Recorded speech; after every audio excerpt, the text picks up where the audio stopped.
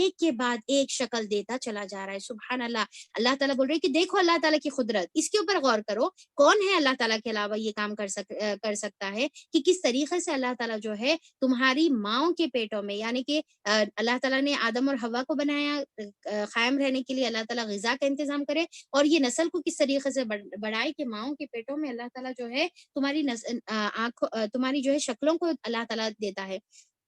اب دیکھیں کہ اس کی قدرت کوئی اور نہیں رکھ سکتا. ایون جو ماں جو بچے کو کیری کرتی ہے وہ اپنے پیٹ میں کوئی چینجز نہیں کر سکتی, وہ ضائع ہوتے ہوئے بچے کو کبھی روک نہیں سکتی. جس کا مسکیریج ہوتا, وہ عورتوں کو اپنی بے بسی کا احساس ہوتا ہے کہ کس طریقے سے جو ہے کتنے ہم بے بس ہے کہ ہمارے پیٹ میں نہ ہم کوئی بچے کو ٹھہرا سکتے ہیں, یعنی کہ جس کو اولاد نہیں ہے انہوں یہ چیز کو ایکسپیرینس زیادہ کر سکتے ہیں کہ کوئی کوشش کرنے کے باوجود بھی وہ نہ اپنے پیٹ میں بچے کو ٹھہرا سکتے ہیں, اور اگر جو ہے بچہ ٹھہر گیا اور اگر خدا نخواستہ مسکیریج ہو گیا تو وہ اپنے بچے کو جو ہے بکھرنے سے یا وہ بچے کو ضائع ہونے سے وہ روک بھی نہیں سکتے. یعنی کہ جو ماں کیری کرنے والی ہے وہ ماں بھی اس کے اوپر جو ہے قادر نہیں ہے, اور صرف اللہ تعالیٰ کی ذات ہے جو 3 تاریک پردوں میں, 3 تاریک پردوں سے مراد ایک جو ہے پیٹ یعنی کہ سکن کا جو پردہ ہے, دوسرا عورت کی جو ہے یوٹرس کا جو لیئر ہے, تیسرا جو بیگ میں یعنی کہ پلاسنٹا یا جو میمبرین میں جو وہ فیٹس ہوتا ہے تو اس کا جو یعنی کہ پردہ ہے. تو اللہ تعالیٰ بتا رہے یہ 3 پردوں کے اندر اب وہ ایک کے بعد ایک شکل, پہلے بالکل سا کچھ بھی نہیں, بس ایک ڈاٹ سا ہے, پھر اس کے بعد جو ہے وہ جا کر جو ہے چمٹ جاتا ہے, ماں کی جو ہے رحم کو چمٹ جاتا ہے, پھر اس کے بعد جو ہے کس طریقے سے وہ زائگوٹ کا جو ہے شکل لیتا ہے, کلسٹر کی طرح جو ہے وہ بن جاتا ہے, پھر اس کے بعد الگ الگ سٹیجز میں اور کس طریقے سے وہ ایک بچے کی شکل اختیار کرتا ہے, ایک ڈاٹ سے, ایک بلڈ کے جو ہے ڈاٹ سے وہ بچے کی شکل. اور یہ کون کر رہے, یہ کون کر سکتے, اللہ تعالیٰ کے علاوہ کوئی اور ذات ہے جو اس کا جو ہے یہ کام جو ہے کر سکتے. پھر کس طریقے سے تم یہ ساری چیزیں کرنے والی, زمین اور آسمان, سورج اور چاند, رات اور دن, اور پھر حوا علیہ السلام, آدم علیہ السلام, مویشیوں میں, اور تمہارے جو ہے تاریک 3 پردوں میں, یہ ساری چیزیں جب اللہ تعالیٰ کرنے والا ہے پھر اس کی توحید کو تم کیوں نہیں مان رہے, پھر اس کے لیے اپنی دین کو خالص کیوں نہیں کرے, اس کے لیے تم جو ہے اپنی عبادتوں کو خالص, اپنی اطاعت کو خالص کیوں نہیں کرے, اپنی فرما برداری کو خالص کیوں نہیں کر رہے, پھر کیوں تم کسی اور کا جو ہے وسیلہ جو ہے تلاش کرتے ہو. تو اللہ تعالیٰ اب دوسرا یہاں پر یہ بھی معلوم ہو گیا کہ اللہ تعالیٰ ہے جو ماؤں کے پیٹوں میں شکلوں کو چینج کرتا ہے. شکل دینے والا کون ہے, اللہ تعالیٰ ہے. تو اس سے ہم کو کیا سبق ملا کہ جب شکل اللہ تعالیٰ دے رہا تو شکر کس کا کرنا چاہیے, اللہ تعالیٰ کا اس شکل پر شکر کرنا چاہیے. اور پھر دوسرا, جب دینے والی شکل اللہ تعالیٰ کی ہے تو اس کے اوپر تکبر کیسا, اس کے اوپر ناز کیسا, اس کے اوپر گھمنڈ کیسا. اور دوسرا یہ ہے کہ جب شکلیں اللہ تعالیٰ دینے والا ہے تو کسی اور کی شکل پہ نقص کیسا نکال سکتے, ہم کسی اور کو حقیر کیسا سمجھ سکتے, کسی اور کی شکل پر مذاق کیسا اڑا سکتے. اور جب اللہ تعالیٰ جو پرفیکٹ کریٹر ہے اور ہماری شکلوں کو اللہ تعالیٰ نے پرفیکشن کے ساتھ بنایا ہے, پرفیکٹ ہمارے کو چہرے دیا ہے, تو پھر اس میں چینجز کیسا کر سکتے, کس طریقے سے ہم اپنی بھووں کو تراش سکتے, کس یعنی کہ ہمارے جو آئی براؤز ہے اس کو کس طریقے سے, اپنے جو ہے چہرے کو کس طریقے سے تبدیل کر سکتے. جب پرفیکٹ ذات نے ہمارے لیے بنا دی ہے یہ شکلیں, تو پھر اس کو ہم کو جیسا تخلیق ہماری ہوئی ہے اس کو ہمارے کو لے کے چلنا ہے. اس میں یہ بھی سبق ہمارے لیے ہے. یہی اللہ تعالیٰ ہے جس کے یہ کام ہے, تمہارا رب ہے. یہ کون ہے, یہ تمہارا رب ہے, بادشاہی اسی کی ہے, تمام چیزوں کا مالک, یعنی کہ سورج اور چاند اور جانوروں کا اور ہمارا خود کا اللہ تعالیٰ جو ہے مالک ہے. کوئی معبود اس کے سوا نہیں ہے. پھر تم کدھر پھر آئے جا رہے ہو, جب ایک اللہ تعالیٰ معبود ہے, پھر توحید کی طرف دعوت, پھر ایک اللہ کو الہ ماننے کی طرف دعوت. الہ کا مطلب کیا, جس کی عبادت کی جاتی ہے, جس کی پرستش کی جاتی ہے, جس سے محبت کی جاتی ہے اور جس کی اطاعت کی جاتی ہے, اس کو الہ کہتے ہیں. الہ کس کو کہتے ہیں, جس کی عبادت کی جاتی ہے, جس کی اطاعت کی جاتی ہے, جس کی پرستش کی جاتی ہے اور جس سے محبت کی جاتی ہے, اس کو الہ کہتے ہیں. تو اللہ تعالیٰ بول رہے کہ یہ ہے الہ, اس کو مانو تم, یہ ہے اللہ تعالیٰ, کوئی جس کے علاوہ کوئی دوسرا معبود نہیں ہے. پھر تم کدھر پھرائے جا رہے ہو, کہاں پر, مطلب اتنی سمپل بات ہے, اتنی سادہ بات ہے, پھر تمہارے کو اتنی بات سمجھ میں نہیں آ رہی, اتنی کامن سینس کی بیسک بات تم کو سمجھ میں نہیں آ رہی, یا پھر تمہارے کو کوئی اور پھرائے. اب دیکھیے کہ یہاں پر کیا ہے, تصرفون, یعنی کہ یہ جو ہے مجہول صیغہ ہے, یعنی کہ کوئی اور تم کو پھرائے. کدھر پھرائے جا رہے ہو, اللہ تعالیٰ پوچھ رہے, یعنی کہ تم سوچ کے دیکھو, پھر بھی تم پھرائے جا رہے ہو, تو پھر کوئی شیطان تو نہیں ہے جو تم کو کنٹرول کر رہا. تم کس کی کنٹرول میں ہو, تم شیطان کی کنٹرول میں ہو, تم اپنے نفسانی خواہشات کی کنٹرول میں ہو, یا پھر جو ہے باپ دادا کی اندھی تقلید کی کنٹرول میں ہو کہ بغیر سوچے سمجھے جو ہے ان کے جو ہے یعنی کہ نقش قدم پر چلے جا رہے ہو، تو غور کر کے دیکھو کدھر پھرائے جا رہے ہو. اگر تم کفر کرو تو اللہ تعالیٰ تم سے بے نیاز ہے. اللہ تعالیٰ اب یہاں پر جب اتنی بار بار جو ہے توحید کی بات اللہ تعالیٰ جب کر رہے، تو آیت نمبر 7 میں اللہ تعالیٰ فرما رہے ہو کہ اگر تم جو ہے کفر کرو گے تو اللہ تعالیٰ بے نیاز ہے. تم یہ مت سمجھو کہ تمہارے کو بار بار توحید کی دعوت دی جا رہی ہے تو شاید اللہ تعالیٰ کو ہماری جو ہے عبادتوں کی ضرورت ہے، ہمارے جو ہے اللہ تعالیٰ کو جو ہے ہماری اطاعت اور ہماری محبت کی ضرورت ہے. نہیں، تم یہ غلط فہمی میں رہنے کی ضرورت نہیں ہے. اللہ تعالیٰ اگر تم کفر کرو گے تو اللہ تعالیٰ بے نیاز ہے. کیسا بے نیاز ہے؟ حدیث قدسی میں آتا ہے نا، کتنی پیاری حدیث ہے. اس کے اندر اللہ تعالیٰ کیا بتاتے ہیں کہ اگر تمہارے جو ہے پوری دنیا کے لوگ، تمہارے اول اور آخر، تمہاری پوری دنیا کے لوگ، تمہارے اول اور آخر، اور تمہارے انس اور جن، یعنی کہ جن میں سے بھی رہو یا انسانوں میں سے بھی رہو، تمام کے تمام اگر اس شخص کے طرح ہو جائے جو سب سے یعنی کہ فاجر شخص ہے، سب سے گنہگار شخص ہے، تو پھر بھی اللہ تعالیٰ کی بادشاہی میں کوئی کمی نہیں ہونے والی ہے. یعنی کہ یہ جو حدیث ہے یہ مسلم کی حدیث ہے، اور پھر جو ہے اس کے علاوہ دوسرے روایتوں میں بھی یہ مذکور ہے. اور یہ کافی طویل حدیث ہے، بہت بڑی حدیث ہے. اس کا ایک چھوٹا سا حصہ ہے کہ اگر تم سارے کے سارے جن اور انس، اول اور آخر، پورے مل کر اگر اللہ تعالیٰ کی جو ہے اطاعت اور فرمانبرداری کر دو، یا اس کا دل جو ہے ایسا ہو جائے جو سب سے اچھے انسان کا دل ہے، تو اللہ تعالیٰ کی بادشاہی میں کوئی اضافہ نہیں ہوگا. اور اگر پورے کے پورے لوگ مل کر، اے میرے بندو، اگر پورے کے پورے لوگ مل کر اگر میری نافرمانی کرو گے تو پھر میری بادشاہی میں کوئی کمی نہیں ہوگی، نہ اضافہ ہوگا نہ کمی ہوگی. تو اللہ تعالیٰ ایسا بے نیاز ہے. اللہ تعالیٰ کہ اللہ تعالیٰ کو کوئی نہیں فرق پڑنے والا ہے. پر اللہ تعالیٰ آگے کتنی پیاری بات بتا رہے، دیکھیں، لیکن وہ اپنے بندوں سے لعبادہ ہی. اب عباد کا ورڈ آ گیا، اور عباد کا ورڈ کی بھی تکرار ہم جو ہے اس کے اندر دیکھیں گے، کیونکہ عبادت کی تکرار دیکھ رہے تو عباد ورڈ کی بھی جو ہے تکرار ہم دیکھیں گے. عباد کا مطلب کیا ہے؟ بندہ، اوکے، سلیو، اوکے. اور عبادت کا مطلب کیا ہے؟ سلیوری، بندگی. اور پھر کیا ہے کہ اللہ تعالیٰ بتا رہے کہ غنی کا مطلب کیا ہے؟ اللہ تعالیٰ کو ضرورت نہیں ہے، بے نیاز ہے. تو اللہ تعالیٰ بتا رہے کہ لیکن وہ اپنے بندوں سے، میرے بندوں سے، لیے عبادی ہی، میرے بندوں سے، اپنے بندوں کے لیے کفر کو پسند نہیں کرتا.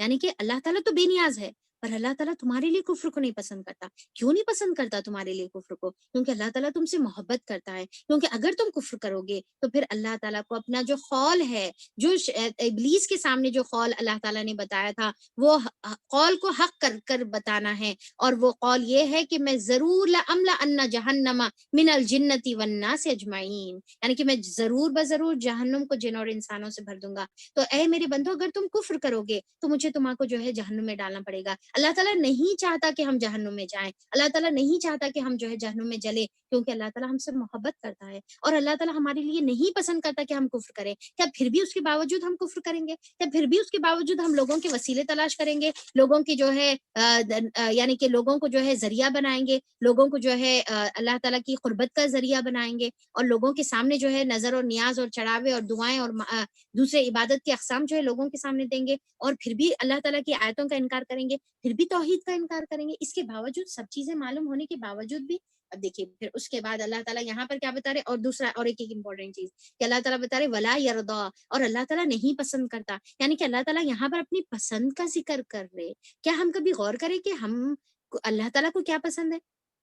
ہمارے کو جو ہے بڑی جو ہے احساس رہتا کہ بھئی میرے شوہر کو کیا پسند ہے، میرے بچوں کو کیا پسند ہے، میری سہیلی کو کیا پسند ہے، میرے دوست کو کیا پسند ہے. ہم کو بڑا جو ہے احساس رہتا کہ بھئی ہمارے لوڈ ونس کو کیا پسند ہے اور کیا نہیں پسند ہے. پر کیا ہم کبھی غور کریں کہ اللہ تعالیٰ کو کیا پسند ہے اور کیا نہیں پسند ہے؟ اب دیکھیے کہ اللہ تعالیٰ نہیں پسند کرتا. اللہ کی پسند کا خیال رکھنا ہے تو پھر ہم کو جو ہے یہ تمام چیزوں سے بچنا ہے، یعنی کہ کفر سے ہم کو بچنا ہے اور توحید پرست بن جانا ہے. اور اگر تم شکر کرو تو اسے وہ تمہارے لیے پسند کرتا ہے. اللہ تعالیٰ کو کیا نہیں پسند ہے؟ انسان کا کفر کرنا نہیں پسند ہے. اللہ کو کیا نہیں پسند ہے؟ انسان کا ناشکری کرنا نہیں پسند ہے. اور انسان کا جو ہے انکار کرنا، اللہ تعالیٰ کے احکامات کا انکار کرنا اللہ کو نہیں پسند ہے. اور کیا پسند ہے؟ کہ اللہ تعالیٰ کا شکر کرے، اللہ کے سامنے جھک جائے، اللہ تعالیٰ کی عبادت کرے، اللہ تعالیٰ کی اطاعت کرے. اللہ تعالیٰ کو یہ پسند ہے. اللہ تعالیٰ یہاں پر اپنی پسند اور ناپسند کا اظہار کر دیے. کوئی بوجھ اٹھانے والا کسی اور کا بوجھ نہ اٹھائے گا. یعنی کہ اللہ تعالیٰ یہ محبت میں تم کو یہ بات اپنی بتا رہا، اور دیکھو کہ جس سے تم محبت کر رہے وہ تمہارا قیامت میں بوجھ نہیں اٹھانے والا ہے، نہ تمہارے جو ہے اولیاء بزرگ آئیں گے بوجھ اٹھانے کے واسطے، نہ تمہارے کوئی باطل معبود آئیں گے، نہ کوئی تمہارا دوست آئے گا، نہ یہ شیطان جو تم کو بہکاتا ہے اور غلط غلط چیزیں سکھاتا ہے، کوئی بوجھ اٹھانے والا کسی اور کا بوجھ نہیں اٹھائے گا۔ آخرکار تم سب کو اپنے رب کی طرف پلٹنا ہے، یعنی کہ پھر اللہ تعالیٰ کے سامنے حاضر ہونا ہے، پھر وہ تمہیں بتا دے گا کہ تم کیا کرتے رہے ہو، اور وہ تو دلوں کا حال تک جاننے والا ہے، یعنی کہ وہ علیم بذات الصدور ہے کہ تمہارے دل میں جو عقیدہ تھا، تمہارے دل میں جو اللہ تعالیٰ کی طرف جو ہے اخلاص تھا، اخلاص جو تمہارے دل میں تھا، للہیت جو تمہارے دل میں تھی، اور پھر ریاکاری سے پاک جو تمہارے اعمال تھے، وہ سب جاننے والا ہے۔ اور کون سے اعمال؟ اللہ تعالیٰ کی ریاکاری کے تھے، اور لوگوں کے دکھاوے کے تھے، لوگوں کی جو ہے واہوائی حاصل کرنے کے لیے تھے، وہ بھی اللہ تعالیٰ جو ہے بخوبی جاننے والا ہے۔ انسان پر جب کوئی آفت آتی ہے تو وہ اپنے رب کی طرف رجوع کرتا ہے، کیونکہ اس کو معلوم ہے کہ صرف اور صرف اللہ تعالیٰ ہے جو اس کی مصیبتوں کو دور کر سکتا ہے، اس کو یقین ہے، اور وہ اپنے جو ہے اپنے رب کی طرف رجوع کر کے اسے پکارتا ہے۔ جب جو ہے اللہ تعالیٰ یاد آ جاتا ہے اور اس کو جو ہے دعاؤں کے لیے پکارتا ہے، اب تمہارے اولیاء اکرام کہاں گئے؟ اب تمہارے بزرگان دین کہاں گئے؟ اب تمہارے جو ہے یعنی کہ تمہارے جس کو تم دیوی اور دیوتا بنائے ہوئے ہو، جس کے سامنے جو ہے تم جا کر پھول چڑھاتے ہو، منتیں مانگتے ہو، وہ کہاں گئے؟